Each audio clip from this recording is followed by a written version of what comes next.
नमस्कार दोस्तों, स्वागत है आप सभी का आपके अपने YouTube चैनल ऑनलाइन शिविर डीके में। और आज हम देखने वाले हैं हमारे सीटेट और साथ ही साथ अन्य टेट एग्जाम जिनकी तैयारी में आप लगे हुए हैं उन सभी के लिए बाल विकास शिक्षा शास्त्र से संबंधित 50 अति महत्वपूर्ण प्रश्न है। दोस्तों, प्रश्न यहाँ पर काफी सिलेक्टेड हैं और ये प्रश्न आपकी एग्जाम की दृष्टि से काफी महत्वपूर्ण रहने वाले हैं। तो ये प्रश्न कई बार सीटेट एग्जामों में पूछे गए हैं, साथ ही साथ अन्य टेट एग्जामों में ये प्रश्न आपको देखने को मिलते हैं। तो हमारी परीक्षा की दृष्टि से ये काफी महत्वपूर्ण बन जाते हैं, क्योंकि आप कोई सी भी एग्जाम देखेंगे कई बार प्रश्न जो होते हैं काफी बार रिपीट होते हैं। वही प्रश्न आपके लिए लेकर आते हैं जो परीक्षा की दृष्टि से काफी महत्वपूर्ण होते हैं। तो आप भी अपना टेस्ट यहाँ पर लगा सकते हैं और देख सकते हैं कितना स्कोर यहाँ पर आप इन प्रश्नों से कर पाते हैं। तो चलिए बिना देर के स्टार्ट करते हैं और समझते हैं आज के हमारे सीडीपी संबंधित टॉप 50 क्वेश्चन को। पहला क्वेश्चन यहाँ पर निकल करके आता है, लेव वाइगोत्स्की के अनुसार संज्ञानात्मक विकास का मूल कारण क्या है। देखिए, लेव वाइगोत्स्की जो है इनके अनुसार संज्ञानात्मक विकास का मूल कारण जो होता है कि संज्ञानात्मक विकास जो होता है उसके पीछे क्या कारण जिम्मेदार होता है। और ये प्रश्न हमें जिस मनोवैज्ञानिक की दृष्टि से देखना है उसकी दृष्टि से ही हमें उत्तर का चयन इसमें करना होता है। जिस मनोवैज्ञानिक की भाषा में पूछा जाए, जिसके अनुसार पूछा जाए, उसके अनुसार ही हमें उत्तर का चयन करना होता है। तो यहाँ पर सामाजिक अन्योन्य क्रिया, मानसिक प्रारूपों या स्कीमा का समायोजन, उद्दीपक अनुक्रिया, युग्मन संतुलन। तो यहाँ पर प्रश्न हमारा है लेव वाइगोत्स्की के अनुसार, और इनके अनुसार संज्ञानात्मक विकास जो होता है उसका मूल कारण इन्होंने माना है सामाजिक अन्योन्य क्रिया। सामाजिक अन्योन्य क्रिया का मतलब यहाँ पर सीधा सीधा होता है कि परस्पर हम एक दूसरे से चर्चा, बातों, व्यवहार, अनुभव आदि के माध्यम से जो सीखते हैं, जो हमारे आपसी परस्पर आचार विचारों का आदान प्रदान होता है, उसके अनुसार सामाजिक अन्योन्य क्रिया अन्य कारण माना है। तो फर्स्ट विकल्प यहाँ पर हमारा इसमें उत्तर बन जाता है। दो छात्र एक ही गद्यांश को पढ़ते हैं फिर भी इसके अर्थ को पूरी तरह से अलग अलग व्याख्या करते हैं, इसके बारे में इनमें से क्या सही है। तो देखिए, हर किसी का अपना समझने का तरीका होता है, हर किसी का अपना एक अनुभव होता है और उसके आधार पर ही वो किसी चीज की व्याख्या यहाँ पर कर पाता है। तो ऐसे दो छात्र एक ही गद्यांश को पढ़ते हैं फिर भी वो अलग अलग तरीके से उसकी व्याख्या करते हैं। तो इसके लिए क्या यहाँ पर विकल्प सही हो सकता है? यह संभव नहीं है, उन्हें फिर से गद्यांश पढ़ने की जरूरत है। यह संभव है क्योंकि शिक्षक ने गद्यांश की व्याख्या नहीं की। यह संभव है क्योंकि विभिन्न कारक अलग अलग ढंग से व्यक्ति का अधिगम को प्रभावित करते हैं। और यह संभव नहीं है क्योंकि अधिगम अर्थ निर्माण नहीं है। तो यहां पर हम कह सकते हैं कि यह संभव है क्योंकि विभिन्न कारक अलग अलग ढंग से व्यक्ति के अधिगम को प्रभावित करते हैं। हर किसी की अपनी मनोदशा होती है, हर किसी का अपना एक अनुभव होता है, हर किसी का अपना एक वातावरण होता है और उसके अनुसार ही वो चीजों को यहाँ पर ग्रहण करता है। तो निश्चित रूप से यहाँ पर उत्तर जो हमारा सी होगा वो इसमें सही उत्तर रहेगा। चलिए आगे बढ़ते हैं अगले प्रश्न की ओर। अगला प्रश्न है, करके सीखने पर आधारित विधि है। तो करके सीखने पर आधारित विधि जो होती है जिसे हम प्रोजेक्ट पद्धति कहते हैं, प्रयोजन विधि कहते हैं, और यही विधि जो होती है करके सीखने पर आधारित होती है। मतलब यहाँ पर जो अधिगम करता हो तो इसको प्रत्यक्ष अनुभव प्राप्त होते हैं। कोई भी काम है, कोई भी कार्य को जब हम खुद करेंगे तो उस कार्य में हमें उसका एक अनुभव प्राप्त होगा और वही आपके लिए एक प्रयोजन विधि कहलाती है, जिसमें आपको स्वयं उससे संबंधित चीजों का अनुभव प्रत्यक्ष रूप से देखने को मिलता है। और वही विधि हमारी करके सीखने पर आधारित होती है। सीखी गई क्रिया का अन्य समान परिस्थितियों में उपयोग किया जाना कहलाता है। तो देखिए, जब हम कोई भी काम, कोई भी क्रिया करते हैं और उसका एक अनुभव हमें प्राप्त होता है और उस अनुभव का उपयोग हम उसी प्रकार की कोई और नई समस्या में उसका उपयोग करते हैं, तो इससे हम क्या कहेंगे? तो देखिए, जो हमने सीखा है, जो हमने अनुभव प्राप्त किया है, उसी का हम क्या करते हैं? स्थानांतरण करते हैं। तो अधिगम मतलब अनुभव तो हमारे पास उस चीज का है, तो अधिगम तो वो रहेगा नहीं। अधिगम, स्थानांतरण, परिपक्वता, अध्ययन। तो हम यहाँ पर कहेंगे कि जो ज्ञान हमारे पास है, जो अनुभव हमारे पास है, उसका हम एक परिस्थिति या अन्य समान परिस्थिति में उपयोग करते हैं। तो यहाँ पर निश्चित रूप से हम कह सकते हैं कि ये हमारा अधिगम का स्थानांतरण रहेगा। समाजीकरण की प्रक्रिया में शिक्षक का उत्तरदायित्व है। तो समाजीकरण की प्रक्रिया में शिक्षक का क्या उत्तरदायित्व होता है? सामाजिक वातावरण का निर्माण, सामूहिक कार्यों को प्रोत्साहन, सांस्कृतिक कार्यों का प्रोत्साहन, उपयुक्त सभी। तो देखिए, समाजीकरण की जो प्रक्रिया होती है तो उसमें सामूहिक कार्य, समाजीकरण, सांस्कृतिक कार्य को प्रोत्साहन, सभी चीजें इसमें देखने को मिल जाती है। और विकल्प डी यहाँ पर हमारा इस प्रश्न के लिए उत्तर हो जाता है। नाम से आप यहाँ पर समझ सकते हैं। शिक्षार्थी नहीं सीख सकते जब तक उन्हें शिक्षा के सामाजिक लक्ष्यों की जरूरत के अनुसार नहीं पढ़ाया जाता है। उन्हें यह पता नहीं हो कि पढ़ाई गई बातों को निकट भविष्य में जांचा जाएगा। उन्हें सीखने के लिए तैयार नहीं किया जाता है। प्रतिदिन घर पर उनके माता पिता के द्वारा विद्यालय में ली गई सीख के बारे में नहीं पूछा जाता है। तो देखिए, विद्यार्थी कब तक नहीं सीख सकते हैं? जब तक उन्हें सीखने के लिए तैयार नहीं किया जाता है। जब वो खुद सीखने के लिए तैयार होंगे तो निश्चित रूप से वो विद्यार्थी बहुत तेजी से चीजों को सीखते हैं। विकल्प सी यहाँ पर उत्तर हो जाएगा। बाल केंद्रित शिक्षण विधि का मुख्य गुण है। तो बाल केंद्रित शिक्षण विधि का मुख्य गुण क्या है? छात्र जो कहे उस अनुसार पढ़ाना, छात्रों को उनकी आवश्यकता रुचि के अनुसार पढ़ाना, छात्रों को कम समय के लिए पढ़ाना, छात्रों को सामूहिक रूप से पढ़ाना। तो यहां पर हम कह सकते हैं छात्रों को उनकी आवश्यकता रुचि के अनुसार पढ़ाना बाल केंद्रित शिक्षण विधि का मुख्य गुण। आगे बढ़ते हैं अगले प्रश्न की ओर। शिक्षण में सबसे कम महत्वपूर्ण कारक कौन सा है? तो यहां पर है छात्रों को दंड देना। तो देखिए, दंड देना जो है वो सबसे कम महत्वपूर्ण कारक ही माना जाएगा, क्योंकि दंड देना यहाँ पर सही नहीं होगा।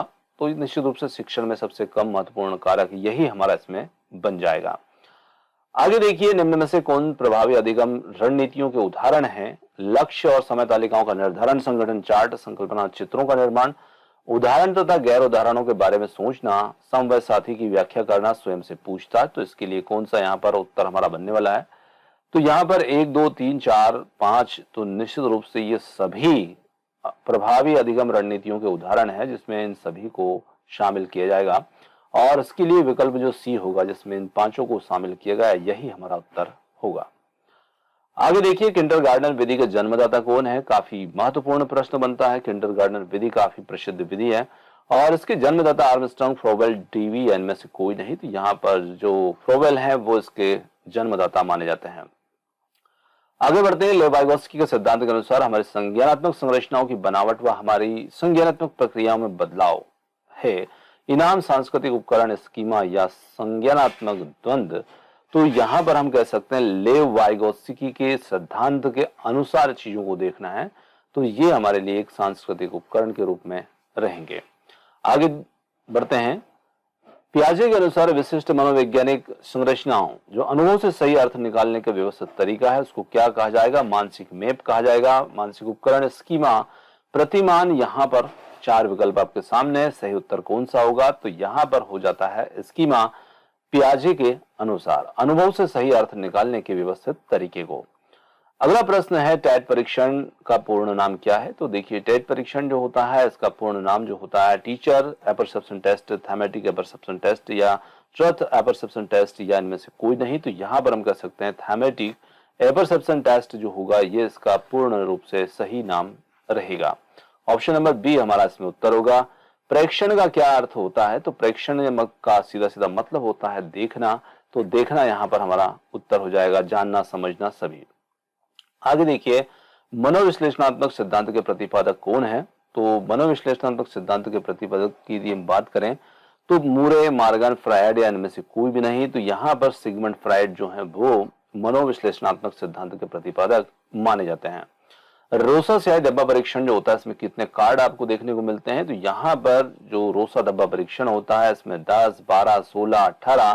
तो यहाँ पर सही उत्तर होगा हमारा 10। विकल्प ए इसमें उत्तर होगा और ये व्यक्तित्व परीक्षण के लिए उपयोग में लाया जाता है। निम्न में से कौन सा कारक विद्यार्थी की असफलता के लिए जिम्मेदार है? तो यहाँ पर जिम्मेदार हम किसे मानेंगे असफलता के लिए? असंदर्भित पाठ्यक्रम, विषय वस्तु को प्रस्तुत करने के विविध तरीके, विद्यार्थी केंद्रित गतिविधियां, व्यक्तिगत भिन्नताओं के मान। तो यहाँ पर असंदर्भित जो पाठ्यक्रम होगा वही विद्यार्थी की असफलता के लिए जिम्मेदार यहाँ पर रहने वाला है। आगे बढ़ते हैं। प्रभावी अधिगम के लिए शिक्षार्थी की रिक्त स्थान भागीदारी की आवश्यकता होती है। तो यहाँ पर सक्रिय, विनम्र, आंशिक, किस प्रकार की? तो यहाँ पर हो जाता है सक्रिय। ऑप्शन नंबर फर्स्ट इसमें उत्तर होगा। अधिसंज्ञानात्मक कौशल जो है वो किस प्रकार के रहेंगे? चिंतन और अधिगम को नियमित करते हैं, संज्ञान और समस्या समाधान को प्रभावित नहीं करते हैं, केवल विषय वस्तु को रटने पर निर्भर है, विद्यार्थियों में संज्ञानात्मक विकास को देरी से दर्शाते हैं। तो यहाँ पर उत्तर हो जाता है चिंतन और अधिगम को ये नियमित करते हैं। ऑप्शन नंबर फर्स्ट यहाँ पर उत्तर होगा। लड़कों को उपहार में खेलने के लिए अक्सर कार, यांत्रिक ब्लॉक, लड़कियों को गुड़िया व चित्रकारी के संसाधन दिए जाते हैं। यानी उपयुक्त प्रथा क्या दर्शाएगी? तो इसे हम जेंडर स्थिरता, जेंडर समता, जेंडर पक्षपात, जेंडर सशक्तिकरण, तो इसे हम जेंडर पक्षपात कहेंगे। ऑप्शन नंबर थर्ड जो होगा वो हमारा इसमें उत्तर होगा।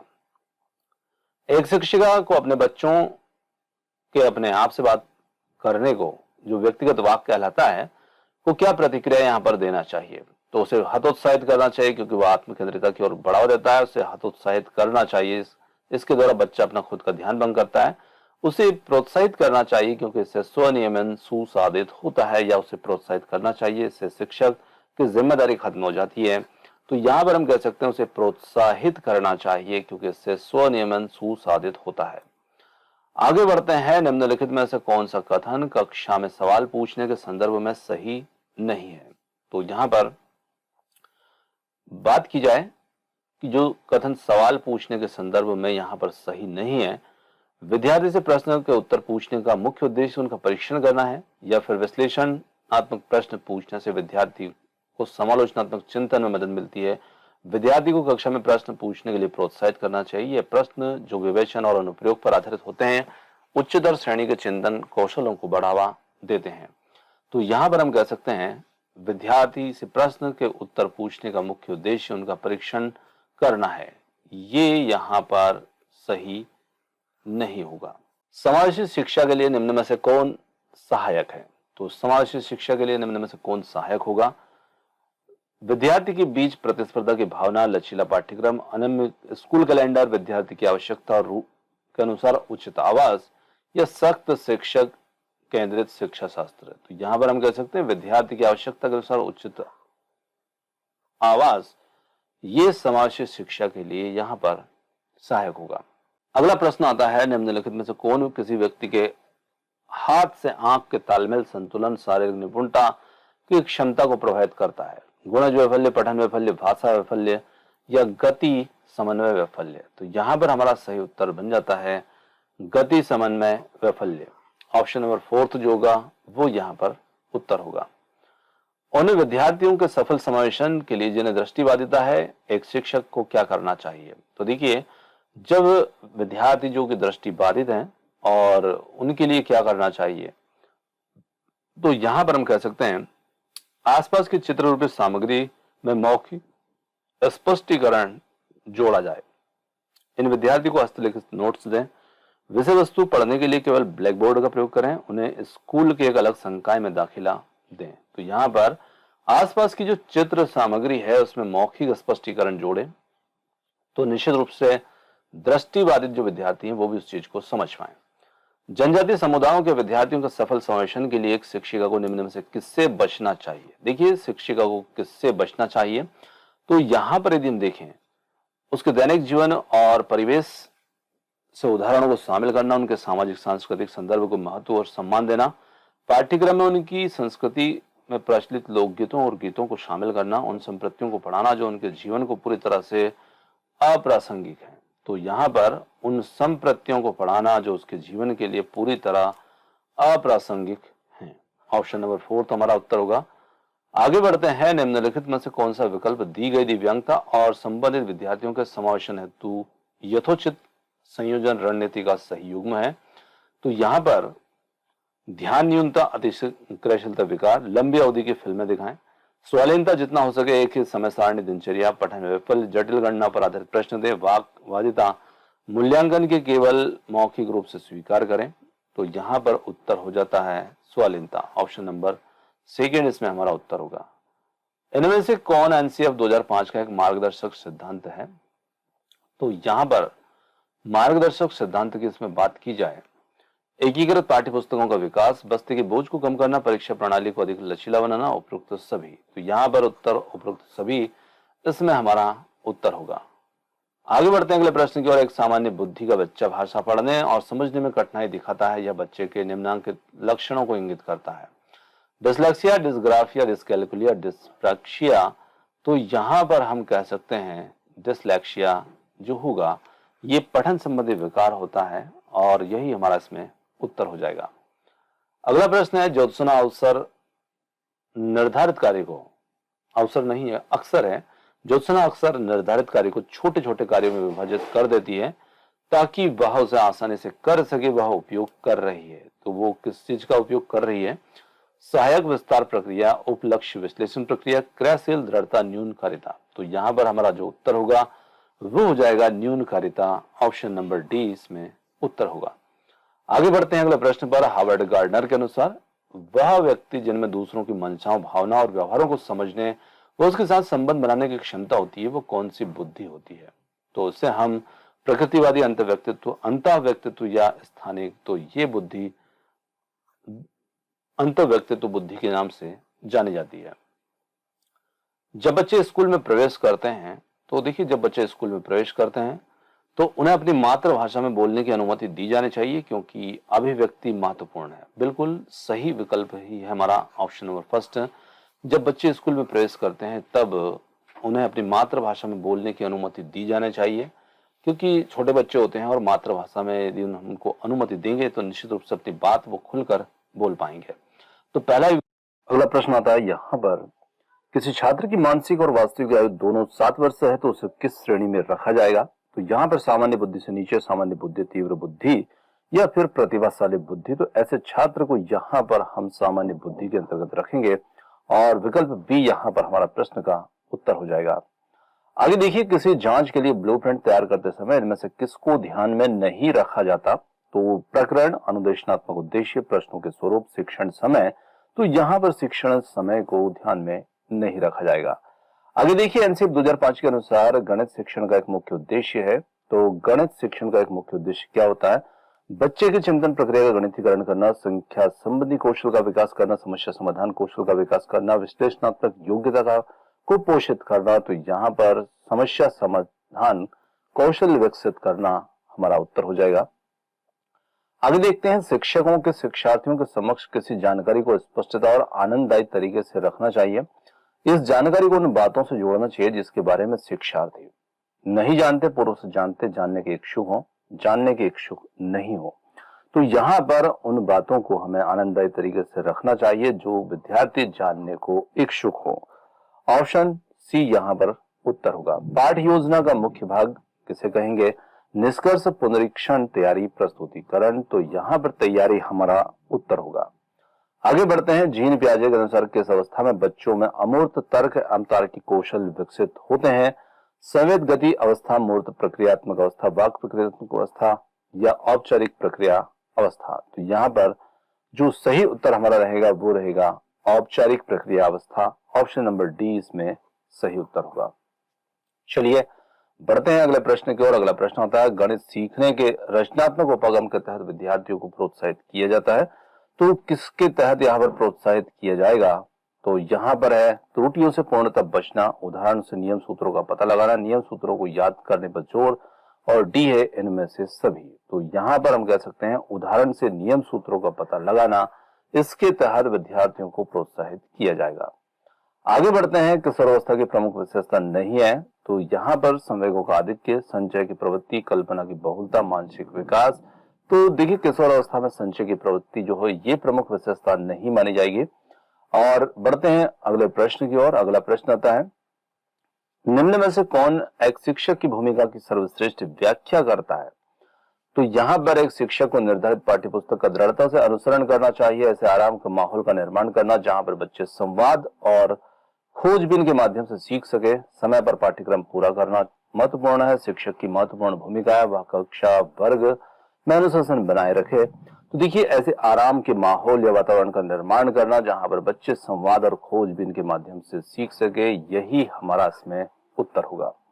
आगे बढ़ते हैं अगले प्रश्न की ओर। पिछड़ापन बालक के सीखने की किस गति का घोतक है? तीव्र, मंद, औसत या बहुविध? तो यहाँ पर हम कह सकते हैं मंद गति से सीखने का घोतक है। ऑप्शन नंबर बी यहाँ पर हमारा उत्तर होगा। इनमें से कौन से रणनीति मनोवैज्ञानिक सिद्धांतों के सबसे निकट है? प्रश्नोत्तर व्याख्यान पाठ्यपुस्तक, इनमें से सभी। तो यहाँ पर प्रश्नोत्तर विधि जो होगी रणनीति मनोवैज्ञानिक सिद्धांतों के सबसे निकट है। जब कोई यह शिक्षक समझता है कि लड़के स्वाभाविक रूप से लड़कियों से गणित में ज्यादा अच्छे होते हैं, तो दर्शाता है कि शिक्षक चिंतक है, नैतिक है, लिंग भेदी अच्छी सूझ का है। तो यहाँ पर लिंग भेदी यानी कि जेंडर पक्षपाती शिक्षक का रवैया देखने को मिलता है। सामाजिक अधिगम सिद्धांत का प्रतिपादन जो है ये किसने किया?